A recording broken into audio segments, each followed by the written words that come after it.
Les sciences de gestion sont confrontées à de nombreux paradoxes.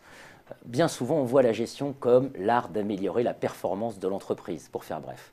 Pourtant, quand il s'agit de faire de la recherche en gestion, les travaux qui sont mobilisés sont généralement très divers, très différents. On pense notamment à toute une catégorie de travaux qui relèvent plutôt de la pensée critique. Paradoxe, les articles anglo-saxons se réfèrent souvent à des auteurs français ou francophones qui généralement ont publié des ouvrages. C'est le cas de Michel Foucault, c'est le cas de Gilles Deleuze, c'est le cas de Pierre Bourdieu. Isabelle Huot, bonjour. Bonjour. Vous êtes professeure de théorie des organisations à l'université Paris-Dauphine PSL. Vous êtes directrice de Dauphine Recherche en Management, unité mixte du CNRS. Vous avez produit, dans le cadre de la Revue française de gestion, un article avec Damon Golzorski, excusez-moi, son nom est un peu difficile à prononcer, consacré à Pierre Bourdieu. C'est dans le cadre d'une catégorie qui est marquante pour la Revue française de gestion, qui est la catégorie des constructeurs. Est-ce que vous pouvez nous expliquer le sens de cette catégorie avant qu'on discute du fond de ce texte ? Oui, cette rubrique dans la Revue française de gestion avait pour but de montrer que les sciences de gestion, les sciences des organisations de manière plus générale, peuvent se nourrir d'apports très variés, issus de disciplines connexes, de disciplines voisines, comme la sociologie, la psychologie, l'économie également, et qu'on pouvait parfaitement bénéficier de ces hybridations, de ces croisements qui, évidemment, sont susceptibles de régénérer la discipline et de l'enrichir conceptuellement.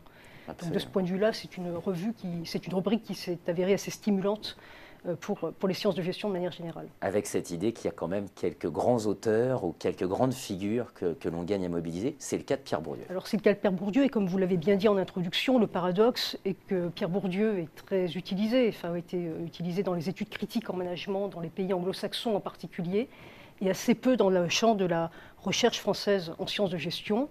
Ce qui peut apparaître surprenant. Et l'enjeu de cet article, c'était de montrer évidemment tout l'apport potentiel de Pierre Bourdieu dans le champ des sciences de gestion, les pistes de réflexion qu'il pouvait ouvrir. Pierre Bourdieu, c'est pour ceux qui ne connaissent pas, c'est l'habitus, c'est le concept de champ, c'est les rapports de pouvoir et de domination qui se jouent Absolument, aussi tout entre les l'enjeu, acteurs. c'est évidemment de montrer, de mettre en évidence que dans le champ du management existent également des phénomènes de reproduction, qu'il existe des rapports de domination.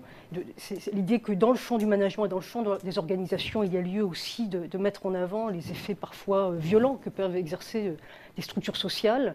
Et donc le projet de cet article et le projet de mobilisation de Pierre Bourdieu, l'enjeu était évidemment de montrer, de poser les bases d'une approche critique du management en France, en soulignant finalement que la recherche en sciences de gestion, si elle avait pour objet de produire une connaissance pour le management, pouvait aussi avoir pour objet de produire une connaissance du management, et donc d'analyse, de compréhension des pratiques managériales, des organisations, dans le but de mettre à jour ces effets de domination et de reproduction. Alors, le reproche qu'on faisait parfois à Pierre Bourdieu, qu'on a pu faire à Michel Foucault également, c'est de dire on décrit une réalité parfois brutale, comme la reproduction, et on a du mal à voir les solutions, en quoi ça peut être utile. Vous avez une thèse que vous défendez d'ailleurs dans ce papier, ça réenchante le monde quand même, Bourdieu, ça aide à dévoiler des mécanismes de reproduction, et ça permet d'être un peu plus lucide sur les situations. Oui, j'ai envie d'utiliser cette phrase de Robert Castel, qui a beaucoup travaillé avec Pierre Bourdieu, et qui dit « Seule une prise de conscience des contraintes peut desserrer l'étau des contraintes ». Et déjà, la prise de conscience permet d'analyser l'environnement dans lequel on se meut de manière sensiblement différente, et de prendre conscience de certaines dominations. Donc à partir de ce moment-là, il peut y avoir des effets d'émancipation possibles. Donc déjà la connaissance peut permettre évidemment d'analyser les environnements dans lesquels on évolue de manière sensiblement différente et de manière singulière. Bourdieu disait la connaissance exerce une vertu libératrice. Absolument, dans ce sens-là. Mais c'est vrai qu'il a été critiqué parce que finalement la mise en évidence des statu quo organisationnels, des reproductions, peut avoir un effet parfois désespérant. Mais la connaissance peut être, évidemment, cette prise de conscience a des vertus libératoires, effectivement. Alors, on a le sentiment qu'en pratique, quelqu'un comme Pierre Bourdieu est peu mobilisé par les acteurs en situation. On a des explications, on n'a pas forcément intérêt, quand on est une direction générale, à donner aux acteurs les éléments qui expliquent les dynamiques de reproduction, par exemple. Sans doute non, mais j'ai envie de dire que finalement l'intention qui était poursuivie dans cet article, c'était de montrer aussi l'intérêt à repositionner les grilles d'analyse aussi dans le champ du management pour Oui. les chercheurs et pour les académiques dans le champ. Je répondrai à votre question ensuite, mais c'était de dire finalement, d'une part, qu'il fallait resituer, qu'il faut resituer les phénomènes de gestion et les phénomènes organisationnels dans leur contexte macro-social. On ne peut pas ignorer l'environnement social dans lequel évoluent les acteurs, parce que les sciences de gestion, enfin certains travaux et certains acquis ont eu tendance à se focaliser sur les niveaux micro-organisationnels, sans considérer l'effet des structures sociales sur les dispositions des agents, pour reprendre un vocabulaire bourdieusien. Ça, c'est le premier point. Et puis le deuxième point, c'est aussi de nuancer la position qui est souvent dominante dans le champ des sciences de gestion, c'est de dire qu'il y a un volontarisme de l'acteur, du leader qui est capable, enfin qui est en mesure de s'affranchir du leader héroïque. Or, on montre que parce que ce leader, ce manager, il est soumis aussi à des contraintes sociales, à des contraintes structurales, et qu'il y a lieu de les mettre en avant plus encore que sa liberté et son volontarisme total. Voilà. Donc c'est un peu cet enjeu-là, c'est un enjeu analytique qui est de resituer le contexte macro-social au cœur de l'analyse, et c'est de mettre en avant également le fait qu'il y a des déterminismes sociaux importants, des déterminismes culturels qui pèsent sur les managers comme sur les autres acteurs. Et qu'il y a des trajectoires sociales spécifiques dans les entreprises qui expliquent l'accès à certaines positions dominantes.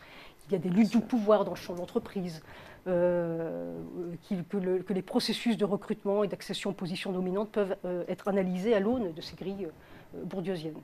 Alors c'est vrai que ce qui est un peu surprenant, c'est que Bourdieu se soit assez peu finalement intéressé au champ économique stricto sensu, sauf dans son dernier ouvrage, Les structures sociales de l'économie, et que son point d'ancrage a plutôt été le champ académique, le champ artistique, le champ journalistique.